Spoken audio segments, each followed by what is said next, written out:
विधानसभा की भर्तियों में भाई भतीजावाद के आरोप पर कांग्रेस और भाजपा दोनों अब एक दूसरे पर वार कर रही है। यही वजह है कि हरीश रावत, जो अक्सर विपक्ष के नेताओं पर जमकर प्रहार करते हैं, वो विधानसभा की नियुक्तियों में बहुत ही सोच समझकर बोल रहे हैं। मेरा किसी के लिए देखिए, जब आप इन्फ्लुएंस का सहारा लेकर के मुख्यमंत्री के या मंत्री के, केंद्रीय मंत्री के, पार्टी के प्रभावशाली अध्यक्ष के, दूसरे लोगों को करीबी लोगों को नियुक्त करते हैं, सचिवों के करीबी लोगों को नियुक्त करते हैं, तो उनमें और किसी ने अपने परिवार का कर दिया है, तो दोनों बेरोजगारी। तो उसमें क्या अपराध है? क्या कहीं कोई कानून में लिखा है कि कोई व्यक्ति जो है जब अधिकार में मान लिया गया तो फिर अधिकार के बाद तो अधिकार के अंदर आप किसी को इनकार ही नहीं कर सकते, कोई भी बेरोजगार आ सकता है। और इधर देखिए, भर्तियों में हो रही गड़बड़ी को लेकर बेरोजगार युवा सड़क पर उतर आए हैं। उत्तराखंड में 4 अलग-अलग जगहों पर युवाओं की तरफ से प्रदर्शन किया गया है।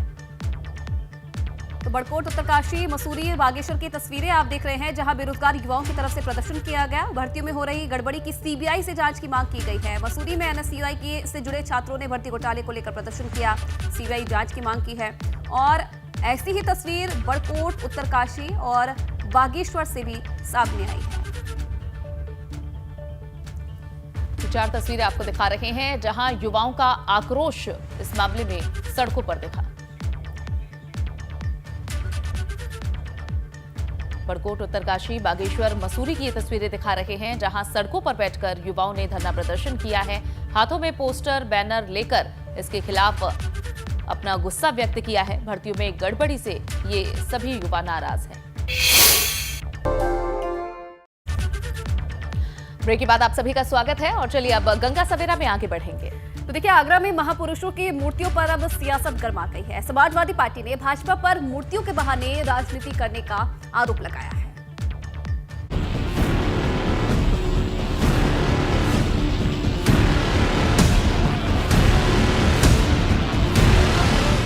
आवरण चढ़ी ये मूर्तियां इन दोनों आगरा में सपा और भाजपा के बीच सियासत का अखाड़ा बन गई हैं।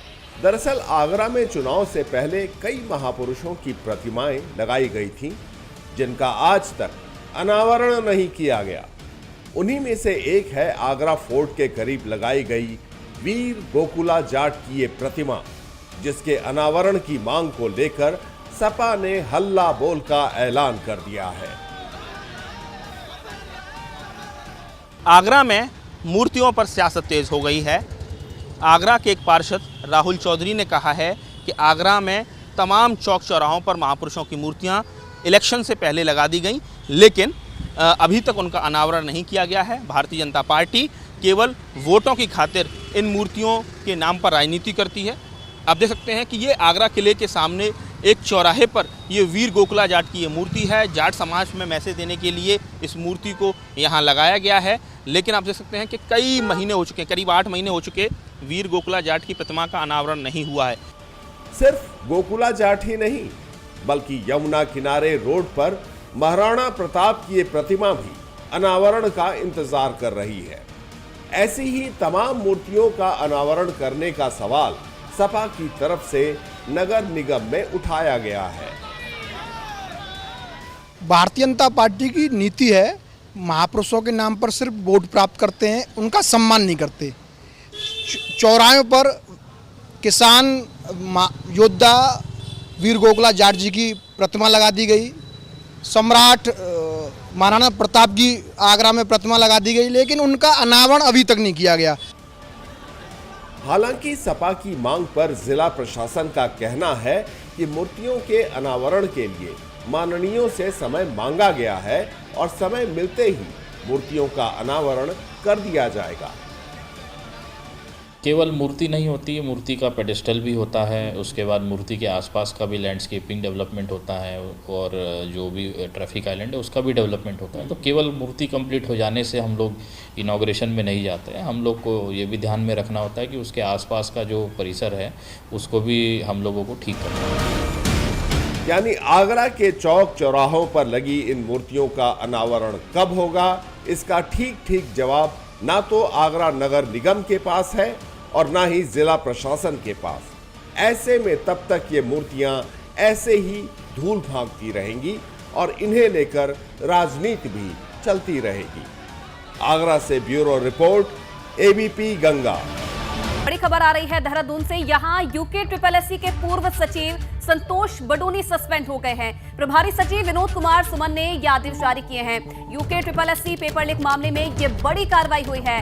सचिव की कार्यप्रणाली पर लगातार सवाल उठ रहे थे, जिस पर यह कार्रवाई हुई है और पेपर लीक मामले में शासन की ये बड़ी कार्रवाई। तो प्रभारी सचिव विनोद कुमार सुमन ने आदेश जारी कर दिए हैं। यूके के पूर्व सचिव संतोष बडोनी को सस्पेंड कर दिया है।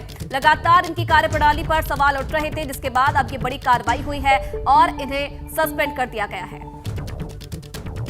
इस वक्त की बड़ी खबर आपको दे रहे हैं, जहां देहरादून में ये बड़ा एक्शन देखने को मिला है। यूके मामले में लगातार गिरफ्तारियां हो रही हैं और अब ये सस्पेंशन भी प्रभारी सचिव विनोद कुमार सुमन ने ये आदेश जारी किए हैं। यूके पेपर लीक मामले में शासन की ये बड़ी कार्रवाई देखने को मिली है।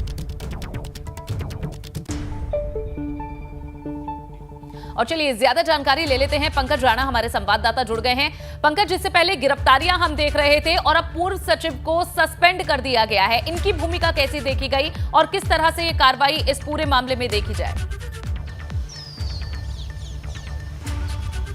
बिल्कुल, देखिए ये उत्तराखंड अधीनस्थ चयन सेवा आयोग से जुड़ी आज की सबसे बड़ी खबर है। कल रात इस पर जो निलंबन के आदेश थे वो कल कर दिए गए हैं। विनोद कुमार सुमन जो प्रभारी सचिव हैं उन्होंने इसके आदेश किए हैं। इनकी अगर भूमि की बात की जाए तो क्योंकि देखिए जांच के दायरे में अभी नहीं आए थे, जांच इनके ऊपर नहीं की जा रही थी, लेकिन क्योंकि जिस तरह से कंपनी को टेंडर दिए गए और 2019 में उस कंपनी का टेंडर खत्म हुआ, उसके बाद भी उस कंपनी के माध्यम से आगामी कई पेपर कराए गए। उसके अलावा कई तरह की जो अनियमितताएँ पाई गई थी, उनमें ऐसी संदिग्ध परिस्थिति में लग रहा था कि इनकी कहीं ना कहीं इसमें संलिप्तता हो सकती है।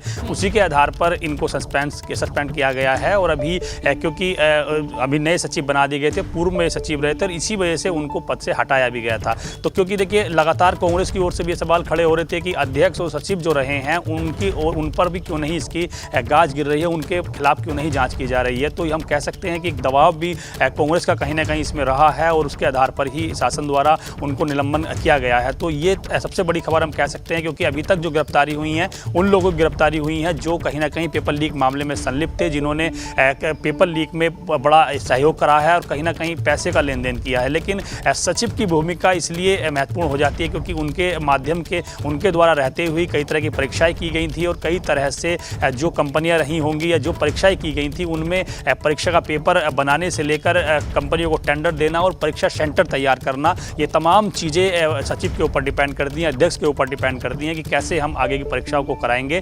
परीक्षा के दौरान क्यों नहीं महत्वपूर्ण चीज़ें अपनाई गई, चाहे वो हम नकल विरोधी चीज़ों की बात करें या क्या तमाम जो चीज़ें रही हैं उनकी बात करें, तो उसी के आधार पर इनका सस्पेंशन किया गया। लेकिन देखिए एक महत्वपूर्ण बात यह है कि संतोष बडोनी जो हैं उन पर अभी आरोप नहीं लगे हैं कि वो किसी भी चीज़ से किसी पेपर लीक मामले में संलिप्त रहे हैं। लेकिन क्योंकि शासन द्वारा ये निर्णय लिया गया है, शासन ने प्राथमिक तौर पर उन्हें निलंबन कर दिया है उनका। अब देखना होगा कि आगे किस तरह की कार्रवाई की जाती है, उनके खिलाफ जांच बैठती है नहीं बैठती है। अच्छा पंकज, देखिए इन्हें तो सस्पेंड कर दिया गया है और जांच भी अब तेजी से चल रही है, तो क्या ये माना जाए क्या आगे आने वाले समय में और भी जो अधिकारी हैं उन पर गाज गिर सकती है?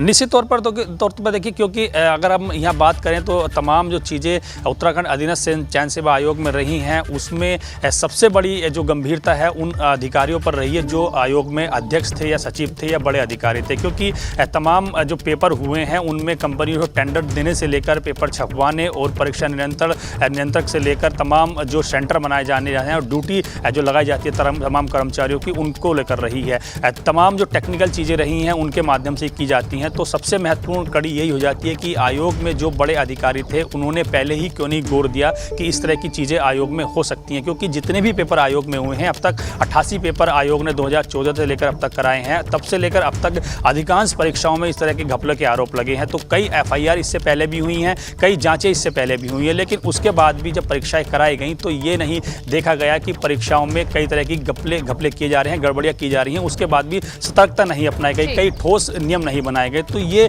एक महत्वपूर्ण चीज़ें हो जाती हैं कि अधिकारी कर्मचारी जो रहे हैं आयोग में, उनको इन चीज़ों को पहले ही भाप लेना चाहिए था कि आयोग में इस तरह की चीज़ें हो सकती हैं, तो तमाम महत्वपूर्ण चीज़ें हमें आगे कर देनी चाहिए। बिल्कुल। और पंकज, ये भी देखना होगा कि अब अंत में ये जो जांच है ये कहां जाकर रुकती है। आप हमारे साथ बने रहिए। मुख्यमंत्री पुष्कर सिंह धामी ने विधानसभा अध्यक्ष ऋतु खंडूरी भूषण को पत्र लिखा है, जिसमें उन्होंने विधानसभा सचिवालय में की गई नियुक्तियों पर उच्च स्तरीय जांच कराने के निर्देश दिए हैं। और देखिए, पिछले कई दिनों से इन नियुक्तियों को लेकर काफी विवाद हो रहा है और विपक्ष ने आरोप लगाया है कि इन नियुक्तियों में धांधली की गई है। पुष्कर सिंह धामी ने विधानसभा अध्यक्ष से नियुक्तियों में अनियमितताएं पाए जाने पर उन्हें रद्द करने के लिए भी कहा है। साथ ही साथ मुख्यमंत्री ने पत्र में लिखा है कि पिछले कई दिनों से सोशल मीडिया और न्यूज चैनल्स पर सचिवालय में हुई नियुक्तियों पर आरोप लगाया जा रहा है। उन्होंने ये भी कहा कि विधानसभा एक गरिमामय स्वतःशासी संवैधानिक संस्था है और इस संस्था की गरिमा को बनाए रखना हम सभी की सर्वोच्च प्राथमिकता रही है।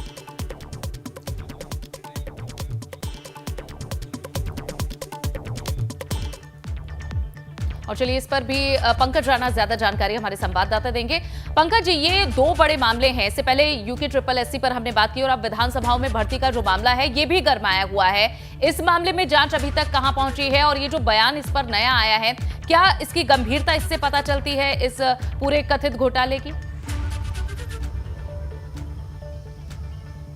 देखिए, एक बात तो स्पष्ट है कि मुख्यमंत्री का हस्तक्षेप करना, मुख्यमंत्री का पत्र लिखना अध्यक्ष को, ये दर्शाता है कि कहीं ना कहीं विधानसभा स्तर में जो भर्तियां हुई हैं उनमें कई तरह की अनियमितताएं पाई गई हैं। ABP गंगा ने सबसे पहले इस खबर को प्राथमिकता के आधार पर दिखाया था और ये कहा था कि जो विधानसभा में भर्तियां हुई हैं उनमें कई तरह की अनियमितताएं पाई गई हैं, नियम कायदे नहीं रखे गए हैं। और सबसे गंभीर बात है कि अधिकारी, कर्मचारी, नेता जो विधानसभा में प्रभावशाली लोग थे, उन्होंने अपने करीबियों को विधानसभा में नियुक्ति दी है। तो ये एक महत्वपूर्ण सवाल हो गया था कि आखिरकार नेता के ही कर्मचारी, नेता के ही परिवार के लोग क्या इतने काबिल हैं कि उनको विधानसभा में नौकरी दी जाती है। पूर्व विधानसभा अध्यक्ष गोविंद सिंह कुंजवाल ने अपने कई परिवार के लोगों को नौकरी दी। तो जो पिछले दौरान अध्यक्ष रहे हैं प्रेमचंद अग्रवाल, उन्होंने कई अपने रिश्तेदारियों को, भाजपा के कई बड़े नेताओं को, RSS के बड़े नेताओं को, नौकरी के करीबों को नौकरी पर रख दिया। तो ये साफ हो गया था कि कहीं ना कहीं इनमें नियम कायदों को ताक पर रखा गया था। अब मुख्यमंत्री का पत्र लिखना और ये कहना कि इनमें अगर गड़बड़ी हुई तो सभी जो नियुक्तियां हुई हैं उनको निरस्त कर देना चाहिए। तो अब सारी चीज़ें विधानसभा अध्यक्ष पर डिपेंड करती हैं कि वो आगे क्या निर्णय लेते हैं। लेकिन इतना तय है कि ABP गंगा ने जिस खबर को प्राथमिकता से दिखाया था और ये कहा था कि जो विधानसभा में भर्तियां हुई हैं, कई तरह की अनियमितताएं उनमें हुई हैं, उनकी एक जांच होनी चाहिए। उसमें मुख्यमंत्री का पत्र लिखना ये साफ दर्शाता है कि आगामी दिनों में इसमें एक बड़े स्तर पर जाँच हो सकती है। ये निर्णय अब विधानसभा अध्यक्ष लेंगे कि जाँच किस स्तर की होगी। लेकिन इतना साफ है कि मुख्यमंत्री ने साफ कर दिया है कि कहीं ना कहीं अनियमितताएं की गई हैं और तमाम जो चीज़ें की गई हैं विधानसभा के अंदर, अपने करीबियों को, रिश्तेदारों को और सगे संबंधियों को नौकरी पर रखा गया है, उनमें नियम कायदों को बिल्कुल भी नहीं उन पर रखा गया है। क्योंकि एक नियमावली, अपनी एक भर्ती की एक नियमावली विधानसभा की अपनी बनी हुई है, उसके आधार पर ही नियुक्ति की जाती है। लेकिन इसमें किसी भी तरह से कोई नियमों का पालन नहीं किया गया, तमाम लोगों को इसमें भर्ती में कर दिया गया। तो ये साफ जाहिर है कि अब विधानसभा अध्यक्ष जब दिल्ली से देहरादून पहुंचेंगी तो सभी की निगाहें, सभी की नज़रें उन पर टिकी हुई हैं कि आगामी वो किस तरह का फैसला लेती हैं, किस तरह की जाँच कराती हैं, क्या जाँच होगी, विधानसभा स्तर पर जांच होगी, SIT जांच करेगी, विजिलेंस जांच करेगी, या फिर बड़े स्तर पर कोई जांच हो सकती है। और जांच में कोई अनियमितता पाई जाती है तो निश्चित तौर पर जो भर्तियां पिछले दौरान हुई है वो रद्द कर दी जाएंगी। जी चलिए, बिल्कुल कहीं ना कहीं पंकज, देखिए मुख्यमंत्री कई बार संकेत दे चुके हैं जांच के। अब आखिरी फैसला ऋतु खंडूरी को लेना है, विधानसभा अध्यक्ष को लेना है। वो क्या फैसला लेती है, उनका क्या बयान सामने आता है, इस पर भी नजर बनाए रखिएगा। बहुत धन्यवाद आपका तमाम जानकारी। भर्ती घोटाले पर जारी है कांग्रेस का भी हल्ला बोल, जहां आज देहरादून में विधानसभा के सामने कांग्रेस का धरना प्रदर्शन देखने को मिलेगा। कांग्रेस प्रदेश अध्यक्ष करण माहरा की अगुवाई में प्रदर्शन होगा और इसके साथ जहां आज इस मामले पर खुलकर कांग्रेस सड़कों पर उतरने वाली है। तो बड़ी खबर, भर्ती घोटाले पर कांग्रेस अब फ्रंट फुट पर है। आज देहरादून में विधानसभा के सामने कांग्रेस धरना प्रदर्शन करेगी। कांग्रेस के प्रदेश अध्यक्ष करण माहरा की अगुवाई में ये प्रदर्शन होगा, जहां इस दौरान बद्रीनाथ विधायक राजेंद्र भंडारी भी प्रदर्शन में शामिल होंगे। उत्तराखंड में भर्तियों में हो रही धांधली का मामला हर दिन गरमा रहा है और इससे पहले UKSSC का पेपर लीक मामला और अब विधानसभा की नियुक्तियों में गड़बड़ी सरकार के गले की फांस बन गई है। और देखिए, इस बीच प्रेमचंद अग्रवाल दिल्ली जा रहे हैं और कहा यह भी जा रहा है कि पार्टी हाईकमान उनसे इस पूरे मामले को लेकर मुलाकात कर सकता है।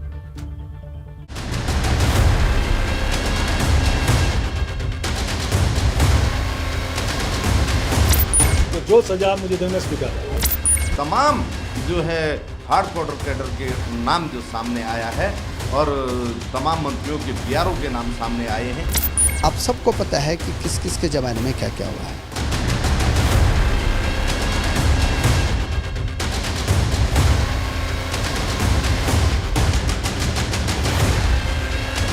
उत्तराखंड विधानसभा की नियुक्तियों में धांधली का मामला अब इतना गर्मा गया है कि उसकी गूंज दिल्ली तक पहुंच गई है। कहा जा रहा है कि प्रेमचंद अग्रवाल को दिल्ली तलब किया गया है, मगर प्रेमचंद अग्रवाल तो इस बात पर सफाई दे रहे हैं। उनका कहना है कि ये सब विपक्ष की तरफ से फैलाई गई अफवाह है। मुझे तलब कर लिया गया है, मुझसे किसी की बात ही नहीं थी और मैं आपके सामने यहाँ खड़ा हूँ। सुबह डोवेला पहला कार्यक्रम, ऋषिकेश में 2-3 कार्यक्रम, फिर उसके बाद देहरादून मेरी मीटिंग विधानसभा के अंदर। जब मैं विधानसभा के अंदर में अनेकों मेरे पत्रकार साथियों के फोन आए कि जी आपको दिल्ली तलब कर लिया गया। मैंने भाई मैं तो विधानसभा में बैठा हूँ। प्रेमचंद अग्रवाल के स्पीकर रहते हुए विधानसभा में 72 भर्तियां हुई थी। ऐसे कई पद हैं जिन पर किसी न किसी नेता के करीबी या प्रेमचंद अग्रवाल के किसी चहेते को नियुक्ति दी गई थी। कांग्रेस सवाल उठा रही है तो भाजपा उस पर सफाई दे रही है।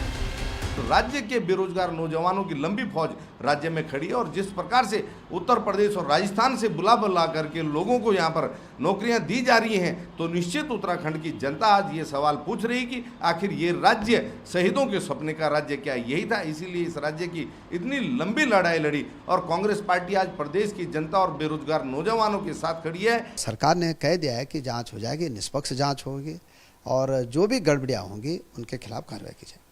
कांग्रेस पार्टी विधानसभा में हुई भर्तियों को रद्द करने की मांग कर रही है और सीबीआई जांच की मांग कर रही है।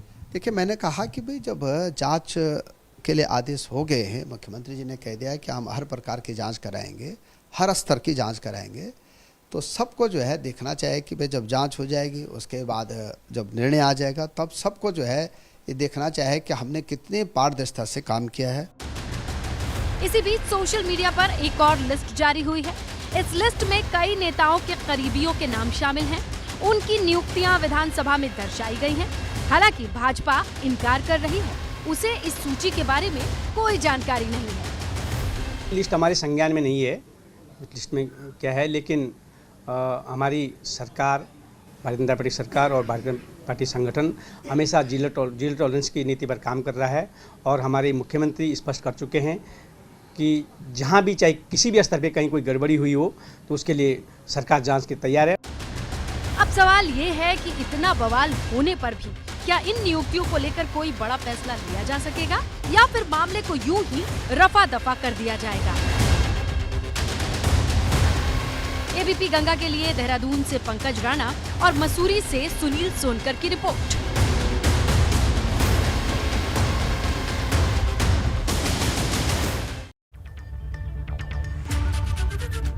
देखिए, विधानसभा की नियुक्तियों में नेताओं की साठगांठ की बात सामने आ चुकी है। इधर बद्रीनाथ से कांग्रेस के विधायक भी इस पर सवाल उठा चुके हैं और लगातार देखिए इसे लेकर कांग्रेस की तरफ से प्रदर्शन किया जा रहा है। महेंद्र भट्ट पर हमला इस दौरान बोला गया। राजेंद्र भंडारी ने कहा है कि महेंद्र भट्ट युवाओं के हक की बात करते हैं, मगर महेंद्र भट्ट ने खुद अपने भाई को विधानसभा में समीक्षा अधिकारी के पद पर भर्ती करवाया था, जहां इस मामले में कोई भी पार्टी अछूती नहीं है। अलग अलग पार्टियों के कार्यकाल में ये देखने को मिला है, आरोप लगे हैं कि अपने परिजनों को यहां भर्ती कराया गया है और अब विधानसभा भर्ती घोटाले पर एक्शन में सीएम धामी हैं, जहां इस मामले में विधानसभा अध्यक्ष को एक पत्र लिखा गया है सीएम धामी के द्वारा।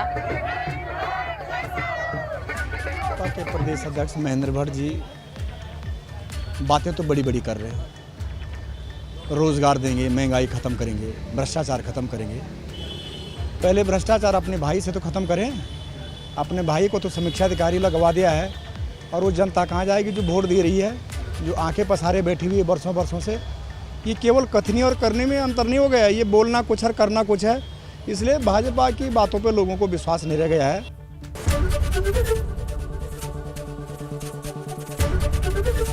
एबीपी गंगा, खबर आपकी, जुबान आपकी।